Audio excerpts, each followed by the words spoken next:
Welcome back, lazy gamers. Welcome back to Civ 6. This is Alexander of Macedon, and this looks like it's gonna be a sick game. I'm definitely moving closer to Deity here. Not sure where we'll be settling, but most likely it's going to be on the honey tile. And we have met Anshan. Okay, looks like Anshan hasn't settled yet, and this could be a problem. Depending on where Anshan settles, I may not be able to settle where I want to. Let's see. Let's move to this tile here and see if we can settle right there. Okay. I think we are good, but from all looks of it, I think Anshan is taking up a good chunk of good tiles around Paiditi.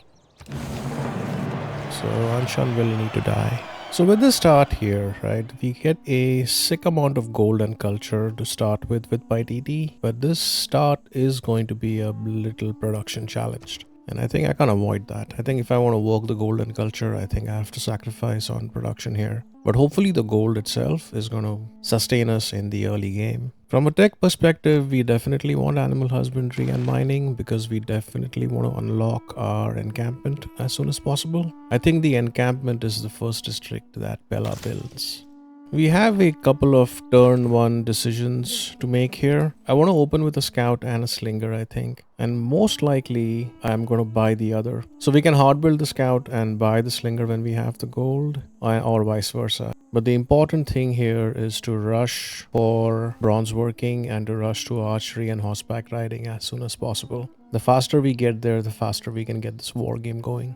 Now speaking of, let's take a quick segue here and cover the game settings for this. This is a standard sized Deity game, but instead of the normal 8 civs, there are 12 of them. I just wanted a crowded map, but the sea level is low and it is a small continents map, so there will be a lot of water to navigate around. Just makes it a little harder for Alexander and for his abilities. Typically, Alexander does very well when you have a Pangea style map and he can pretty much run free in all directions. And I think this just gives a little bit of a challenge. There are 10 city-states here and I'm expecting not many city-states are going to end up surviving anyways. And although we are playing with barbarian clans, I don't expect too many of these clans to evolve into city-states just because the amount of land on the map is so tight. Heroes and Legends is enabled, but I'm not leaning for any one specific hero. Monopolies and Corporations is enabled and Secret Societies is enabled. And this is probably one of those civs that you can make a case to actually go for Sanguine Pact. An early vampire definitely helps the war game. Besides that, playing with sparse resources just makes the game a little more challenging, but the start is legendary, which in our case it is, and all natural wonders are in the game except for the Bermuda Triangle. And that's pretty much it.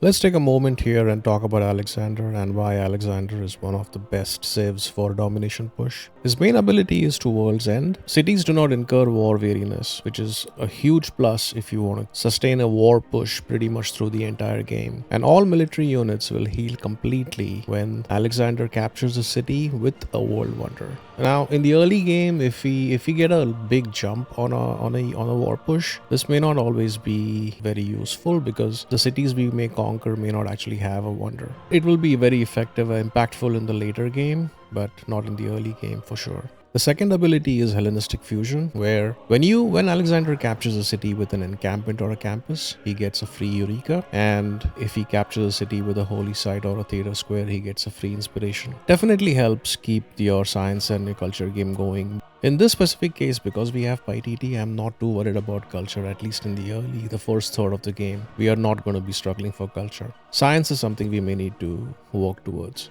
But regardless, you're not really capturing cities based on what things they have. In fact, we will be going to war pretty much with our nearest and convenient neighbor and then see how that plays out. Whether they build encampments or campuses or holy sites or theater squares, that's entirely on the civ in question. The amount of eurekas or inspirations you get might just swing in different directions depending on who you're actually at war with.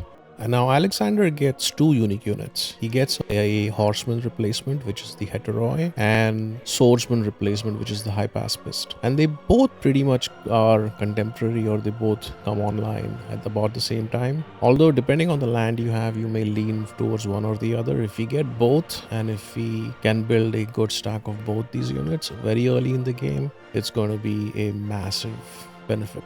But the Heteroi, when they are adjacent to a Great General, they get a +5 combat strength, and they give you Great General points when they kill enemy units, which is actually fantastic. So Heterois really a benefit from having a Great General, which means going for bronze working first before we unlock horseback riding is probably going to be the right play. The High Pacifist is the swordsman replacement, and he gets a +5 combat strength when he's besieging districts, and a 50% additional support bonus. If you end up with taking down walls, especially if you end up going for Anshan who has walls in place, probably having a battering ram might be useful. There is a good chance that some of the neighbors, some of the other civs that we fight with, at least in the early game, may not have walls. If we can rush someone really fast who doesn't have walls, we can conquer our neighbors really fast, and the High Pacifists can make that happen. The Basilikoi Pades is the replacement building for barracks, and obviously you need the encampment in place to build this. But when you build it, from that point on, whenever you build any melee, ranged or heteroi in the city, you get science equal to 25% of the unit's cost. So literally building units gives you science. It may not be very useful later in the game, but in the early games, invaluable if you want to keep your science moving faster. The strategy with Alex is going to be pretty one-dimensional here. We will build an army, we will build a strong fighting force, and we will go to war with whoever is near us. And the way to do that starts with getting our encampment up as soon as possible. Let's start with the scout, and we will buy our first slinger when we have the gold. We do have the ability to plug a governor, and I'm leaning towards Pingala here. Magnus with provision is not attractive to me because we are not going to be settling too many cities as Macedon. We'll mostly be relying on conquest. Amani in Anshan is also an option, but Anshan is on borrowed time here. We will be conquering them. Victor is going to be a good play eventually. We'll definitely want him. I don't think he's my first governor that I pick. I think in this case, going Pingala first in the capital to maximize our science and culture with the first 3 or 4 promotions is going to be important. And especially if we end up with an encampment, getting to grants just means that we will get a great general as quickly as possible. Besides that, Reina and Liang are going to be probably important to claim this game. Why do I have 35 gold? Oh, I'm getting 25 gold from a monopoly with my city settle. Oh, this is sick. In all the games that I've played, this is the first time this has happened to me. I put down a city on a resource, and that resource gives me a monopoly off the bat on turn 1. This is going to be huge. This is going to be sick. I mean, we have the gold from Deity, which in itself is a big deal, but an extra 25 gold this early in the game, things are going to go bonkers. Okay. So the way Anshan is placed, I think Anshan needs to die for sure. Because that spot where Anshan is settled is like it's not the best of city settled spots.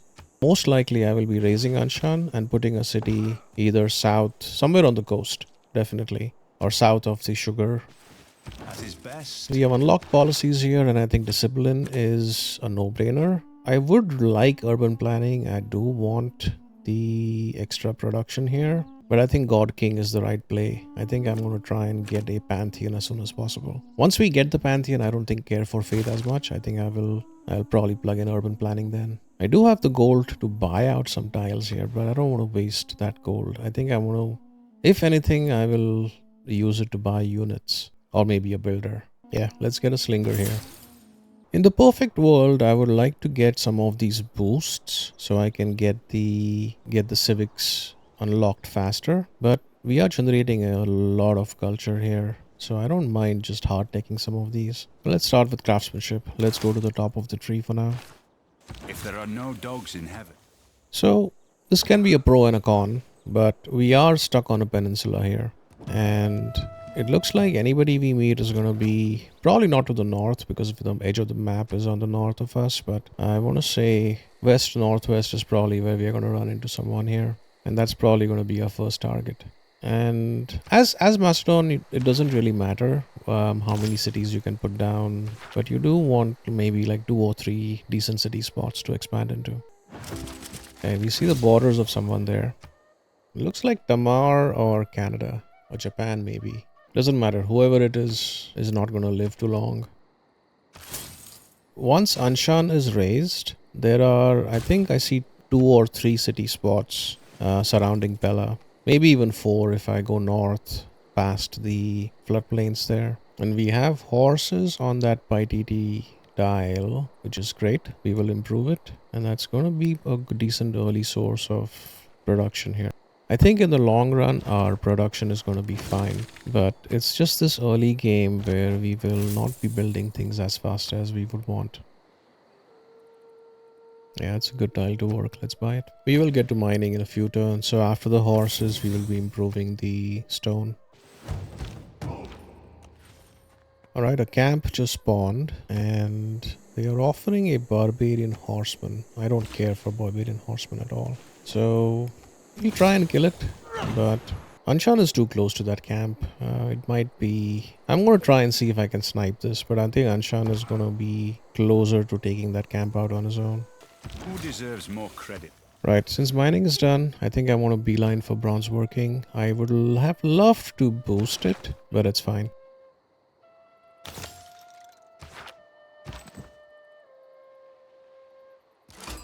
Oh no. And we have met Canada. Wilfred Laurier and his cap. Okay, Ottawa is right there. That's his capital. And that's close. I think it's... yeah, he's definitely going to be a target. Let's see if we can snipe this camp. Ah, damn it. Okay, let's improve the stone then, and let's see if I can get some reasonable scouting around Canadian lands here. If I'm warring Canada, yeah, it's gonna be a little hard moving my units through that channel, through the tundra there. But let's see. I think our first step is planning to... We will take out Anshan first before we deal with Canada. So Canada has a unique ability where you cannot declare a surprise war on Canada. You have to essentially denounce them and go through the formal route of declaring war. So if he sends a settler up north, yeah, we won't be able to snipe it. But I think that's fine. Regardless, if he does settle east of Ottawa, I think it doesn't matter. I think we will take that city out first. Pingala has a promotion, and yeah, I think let's lean on science for now. Let's heal our scout, and then we will see. I don't know where to... We'll probably end up exploring beyond Canada. Okay. So I do have a good amount of gold, and I think I can probably buy a settler at this point. I think, let's see, I think maybe I can sell my honey for now. And yeah, that's fine. That is excellent. We will definitely buy a settler now. And the question is, which direction do we want to settle first? I would have liked to go northwest, but it looks like there are going to be some loyalty challenges northwest. And we cannot settle anything to the south because of Anshan's placement. So let's go to the coast here. It is a floodplain settle. It is a volcano settle. That is definitely going to give us some era score. And there is a pretty decent campus on the tile with the woods. It's a +3. That +3 is quite decent. Maybe another city up in the tundra, possibly on the river there. And maybe another blocker city somewhere between Ottawa and Pella. Maybe. Or pretty much the only cities that Macedon is going to settle. I think let's beeline for political philosophy now. And as far as my units, I think let's just continue light scouting. And our scout can pretty much start heading up north past Canada. Sweet. A new camp has spawned, and we'll definitely take it out. And I think I'm going to buy the warrior here. So I can settle, I could have settled rather on the floodplain tile. Because when you have a floodplain next to a volcano, the floodplain can of course go off, floods can go off there and that can wreck the land. But the volcano does not hurt the floodplains. If I place a city on the floodplains next to a volcano, it's immune from any volcanic damage. So pretty much a dam in the future will protect that land. It's just one of those things that after playing many games, you realize that it can happen. We met Suleiman, so he is potentially target number 2 after Canada. Because it looks like he is definitely bordering. I'm expecting that he's bordering Canada at somewhere. It was luxuries Early like Empire is done. We have a governor promotion. Grants. I think connoisseur is fine. I would have gone for grants if I had my encampment up by now. It's gonna be a while for that, so that's fine. And I think this, yeah, let's take out this. I'm gonna raid the camp and then try to see if I can get a boost on archery next. bronze is the mirror. Alright, bronze working is done. And I think now we beeline for horseback riding. Sweet. We do have iron in the capital and it's actually in a very good spot. It's also a PyTT adjacent tile. So I think, yeah, I think let's try to get another builder and plan to improve the iron ASAP. Because after horseback riding, I think we need to beeline for iron working. Alright, sweet. Archery is boosted. We will kill the camp next turn. That scout might create problems for my workers moving around, but let's see. Next turn, wherever he moves, that's going to decide pretty much how quickly I can improve or use my worker. Okay, that's a problem, but if I kill the camp right now, that scout is going to attack my scout, and I think it can take one blow. And we have unlocked Sanguine Pact, which is good, because that is pretty much the society. If I pick a society this game, I think that's the society we will pick. And we have iron working boosted.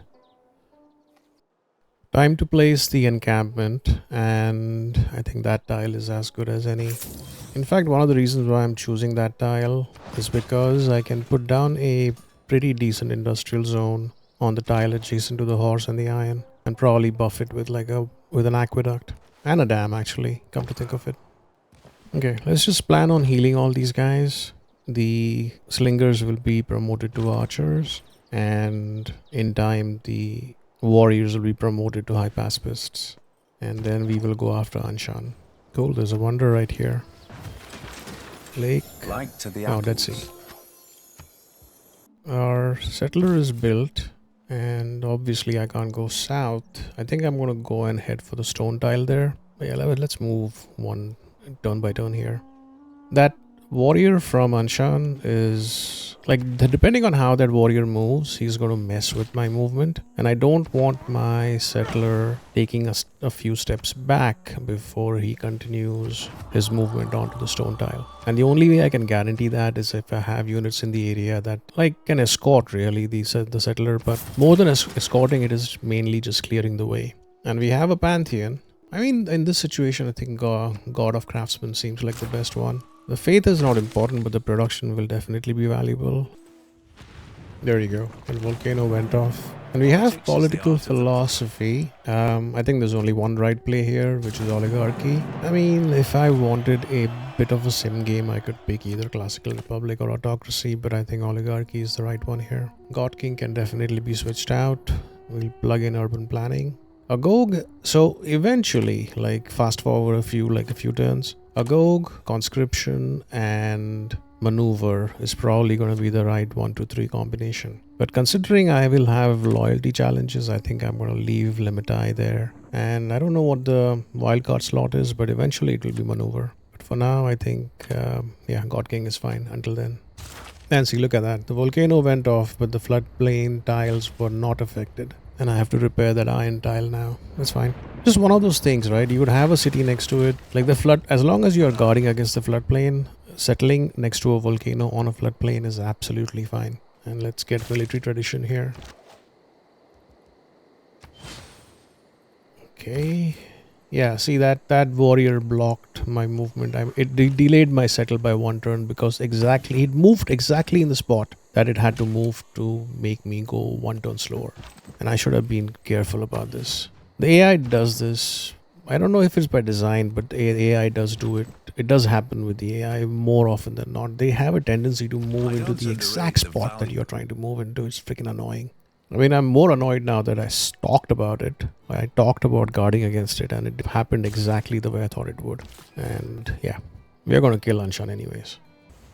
I like to say I practice militant Countdown for the classical era has started. We are 10 turns away. And we have pretty much locked in a golden age. So I think my loyalty in that stone city will be okay. Maybe. It might struggle for a bit, I think. But I think it'll be fine. Let's see. Canada has a tendency to grow really tall really fast. So, I mean, yeah, the urgency, the declaring war on Canada is not the question. It needs to happen ASAP. But it needs to happen as soon as I'm able to. And I need to develop, I need to get some kind of an army going.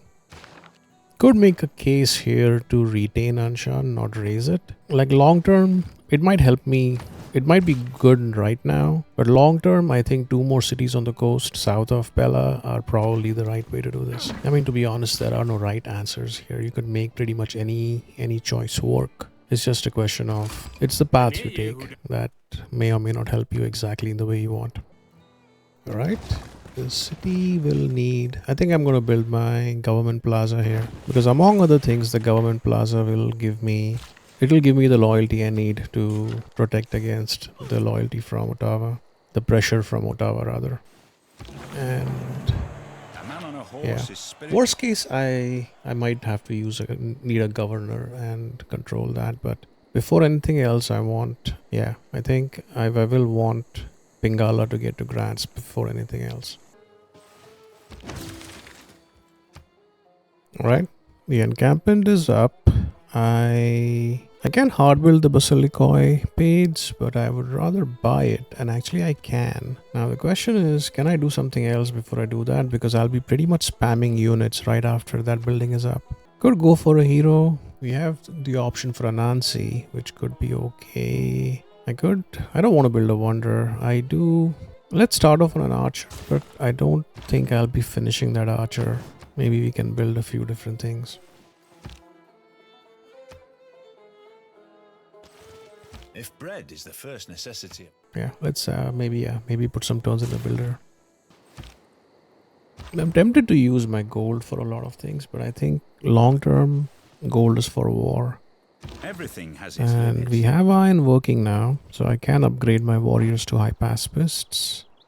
I think this coastal city could very easily become a Liang city and could definitely queue up a few builders here. Although I'm tempted to, I don't think I want anyone. I don't think Macedon himself, Alexander himself, builds any wonders. Like, let's queue up a settler. I'm close to the point where Anshan is going to disappear off the map, and I will need settlers in place. And I won't be building settlers in Pella anymore. Very shortly, Pella will be exclusively building military. Alright, we are in classical. Now, No man ever wetted. first things first, let's buy Basilicoi Pades, and everything that was queued up can wait. I think finish the builder, get the archer, get the heteroi, and I think let's upgrade to the high pacifist here.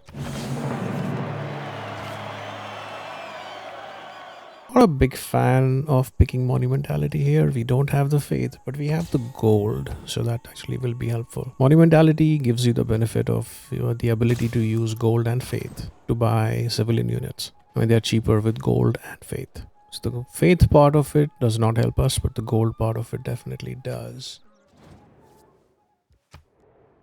And we met Simon Bolivar. Writing All is right. easy. Let's work the growth here. I think it's fine. Although at some point I should probably consider buying some amenities of the AI. But I mean, that tactic is not going to work long term this game, because pretty much everyone is going to be guaranteed to be our enemy. I need to keep that scout in that city for loyalty. And I'm definitely going to buy a battering ram as soon as I have masonry. It'll just speed up things. It'll make taking down Anshan that much quicker. Although high pacifists might be strong on their own, will be strong on their own, but I might need like 3, potentially 4 to take down that city. But with a battering ram, I think 2 could work. I think the Warlord's Throne is a no-brainer here, and we'll take Bengala all the way to Grants. And from this point on, I think new governor, potentially Liang in the floodplain city, and maybe someone else in Methone eventually. Each of us is carving a stone. Okay. I think let's finish up the top of the tree, get sailing. We will need shipbuilding at some point. Let's try to get sailing first. And actually getting Warlord's Throne before I capture Anshan is actually good. It does benefit my cities. So yeah, go ahead and chop.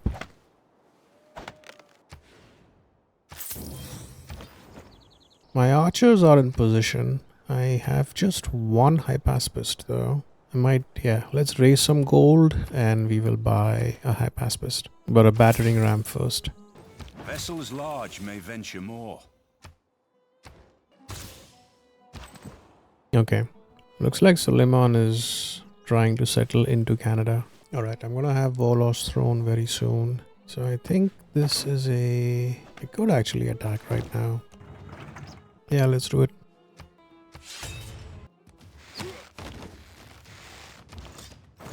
Oh, sweet. Barely any damage on the high pacifist.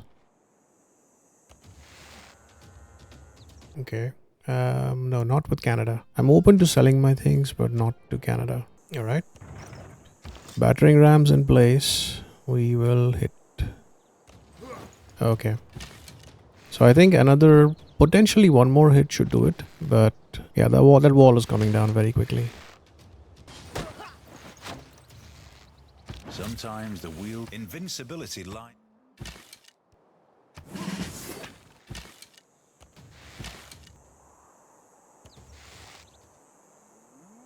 Alright, that's an opportune promotion. Let's take it. I think Battle Cry. Tortoise will also protect it, but I think Battle Cry is fine. Yeah, I think it's time to plug in Maneuver instead of... I think Limitai has run its course. And I might need Conscription, but let's get the general points here. The faster I get it, the faster my game goes.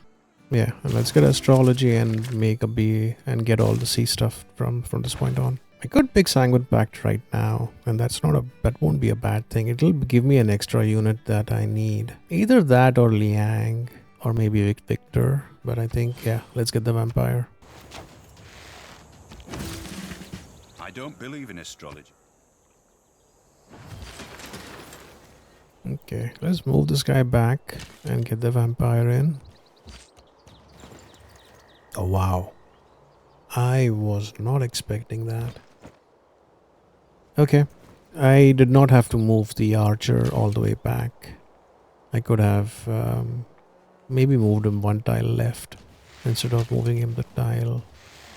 Instead of retreating with him. But yeah, the walls are done. There are no walls in Anshan anymore. I think next turn I have Anshan, pretty much. So we finished the Warlord's Throne here. I think let's get walls in the city. It is a frontier city, and typically most frontier cities and potentially any coastals that you have, getting walls up earlier or sooner rather than later is always good. We have one more governor promotion, or rather, yeah, let's get Liang here. Let's get Liang and plug Liang in the floodplain city. Aye, guy.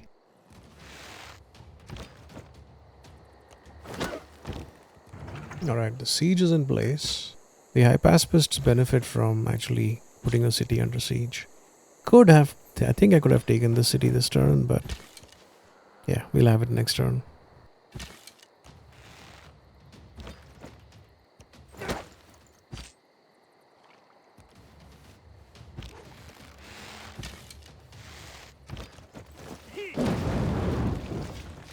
There you go. Anshan is captured, and I'm actually tempted to keep it, but it is it's not a good spot. I can do better with a city on the coast here. Yeah, let's raise it.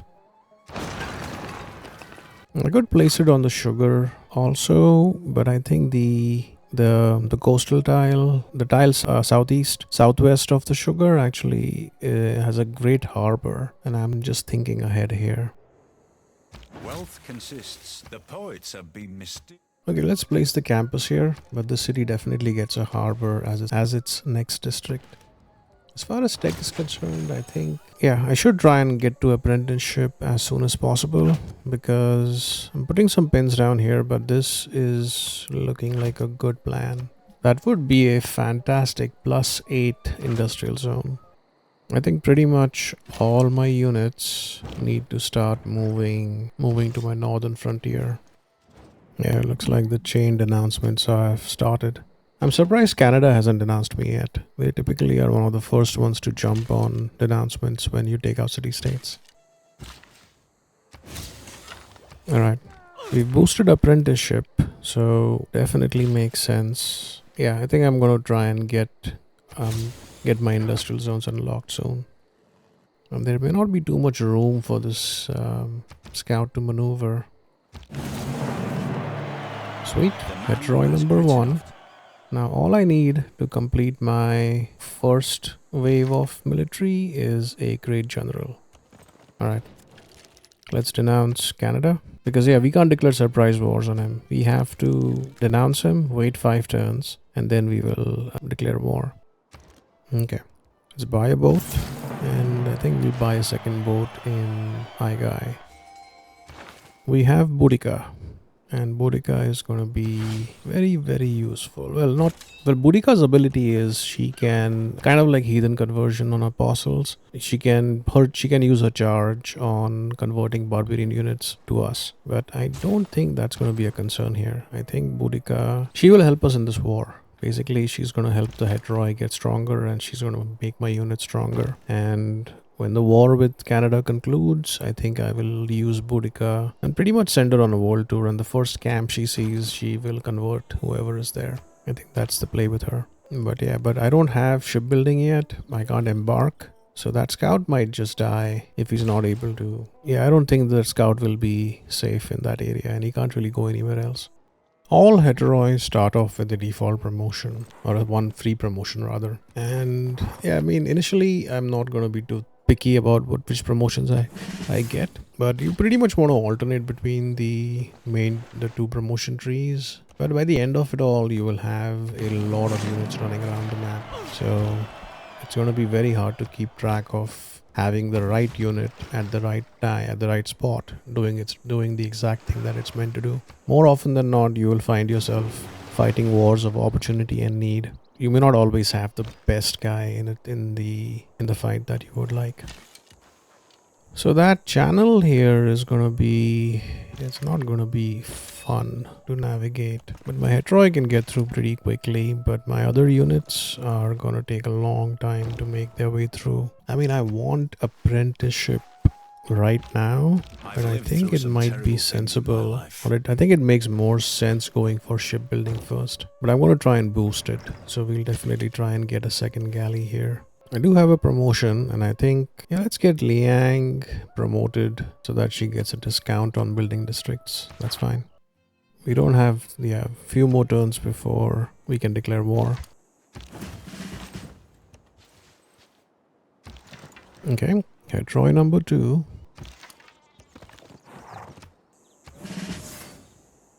Yeah, these guys are having a tough time moving through that channel here. And there are so many things I can do here. So Pella can take a break from building units and do some other stuff. Definitely not building wonders here. Could put down another district, but I would like my second district to be the industrial zone. But I think just continuing to build more military is the right call. Let's just make sure we have a couple of more high pacifists and then potentially a few more heteroi after that.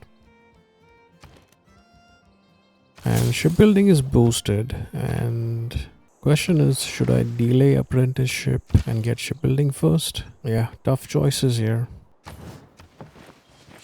In responding to the unstinting malignancy, oh, he's declared war on us. Okay.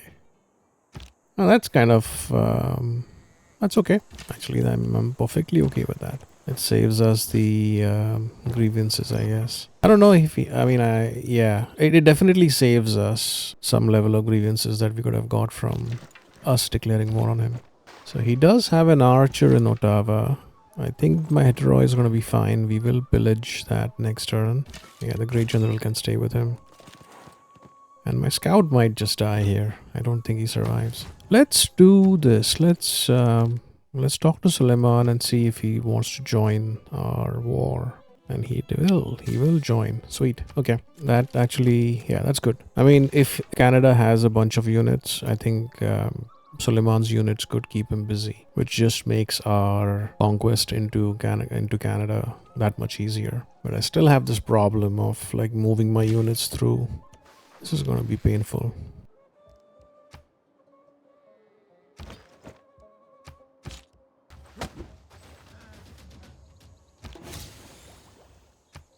Yeah, let's heal and pray for the scout. I don't expect him to survive, but maybe he does. the movement through this channel is going to be slow. I should have thought about this a little bit more in the early game. I would have definitely picked or gone for shipbuilding earlier. I can still go for it now, but I think I want to print the ship first. We're all apprentices Sweet. in a craft. Oh wow, these guys are strong. I think that Hetroi alone may not be able to do too much damage, but I think the guys coming up behind him will definitely be... I think I will have the city in like 4, maybe 5 turns, maybe more. Let's see. For one, that city doesn't have walls, which I mean definitely can make the conquest go faster. Sweet. So Lemon wants to be friends. Continue pillaging for sure. Yeah, my timing was off. I will be getting shipbuilding in 2 turns, but by then it will be... I will have most of my units past that channel. So I don't have the need for... I mean, yeah, I can... It's not going to be a...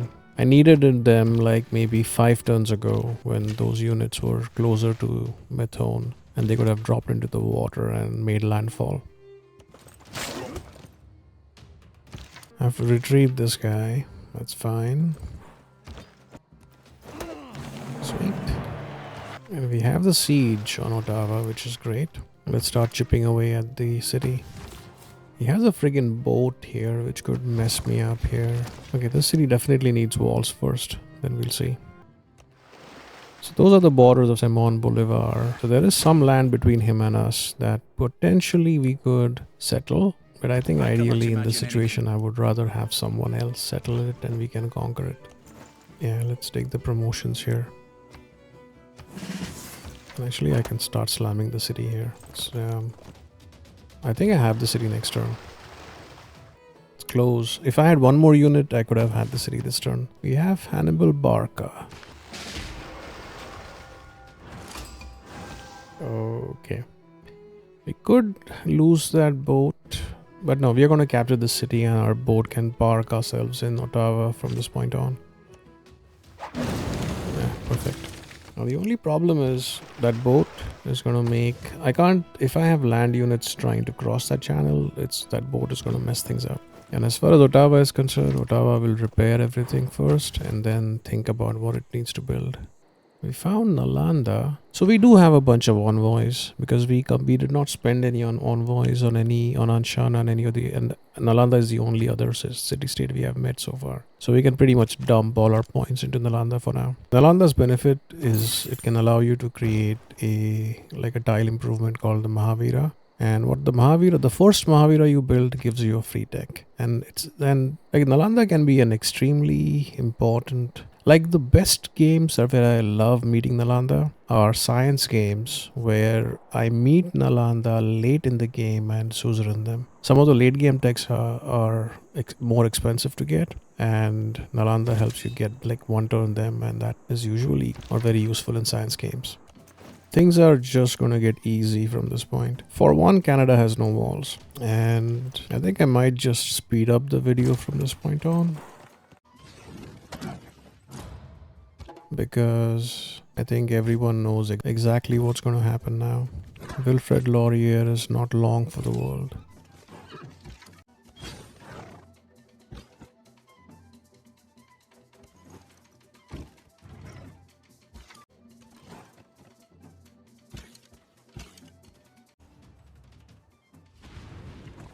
And all I ask...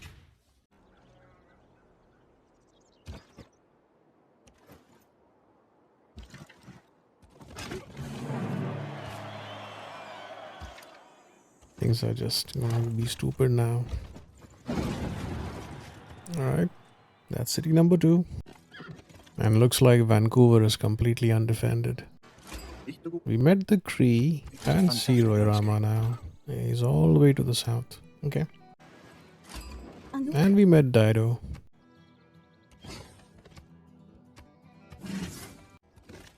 There is an archer in Victoria.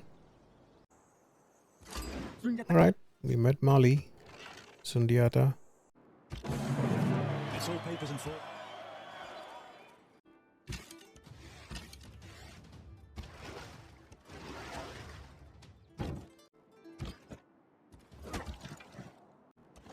Vancouver has a campus that I'm very tempted. I think I will be pillaging it. Oh wow. Yeah, I'm gonna have Vancouver next turn. Yeah, Dido hates us. One man's magic. Let's take Tortoise on this one.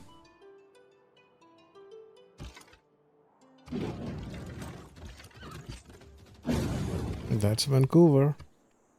There's one more city left. Since Suleiman is a friend, I think we probably will go to war with him last. As long as we can keep the friendship going, I think it's good to have some support. And I think the next target is I think it will be Ethiopia and then potentially Simon Bolivar. And I think the way this land is shaping up, I think I will need some amount of navy here for sure.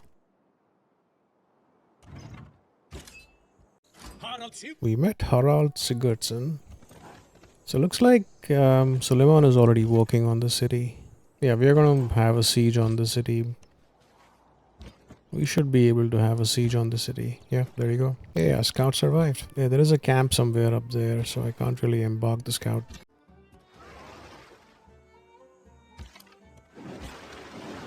And I think it's time to clear the woods for the industrial zone. And we'll place down the aqueduct there. Ottawa has a fantastic harbor actually. It's gonna be a +6 harbor, I think.